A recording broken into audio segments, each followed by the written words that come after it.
hello everyone কি খবৰ সকলোৰে আশা কৰো সকলো ভালেই আছে আৰু মোৰ খবৰনো কি কম মোৰ খবৰ একদমেই ভাল নহয় কাৰণ মোৰ একদিন গা খুবেই বেয়া হেবাবে মই ভিডিও দিব পৰা নাছিলো আৰু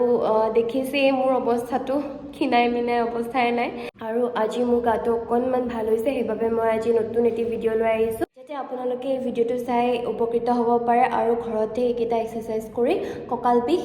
কমাব পাৰে আজি এই ভিডিওটোৰ দ্বাৰা মই কঁকাল বিষৰ 6টা এক্সাৰসাইজ লৈ আহিছো যদি ভিডিওটো চাই ভাল পায় তেনেহলে মোক অকনমান মৰম দিব আপোনালোকৰ অলপমান মৰমে মোক আগুৱাই নিয়াত সহায় কৰে তেনেহলে দেৰি নকৰি ভিডিওটো ষ্টাৰ্ট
ভাল পালে লাইক কমেন্ট শেয়াৰ কৰি দিব আৰু এনেকুৱা ধৰণৰ যদি ভিডিওসমূহ চাব বিচাৰে তেনেহলে মোৰ চেনেলটো সাবস্ক্ৰাইব কৰি দিব থ্যাংক ইউ এণ্ড পুনৰ এটা ভিডিওত আকৌ লগ পাম বাই বাই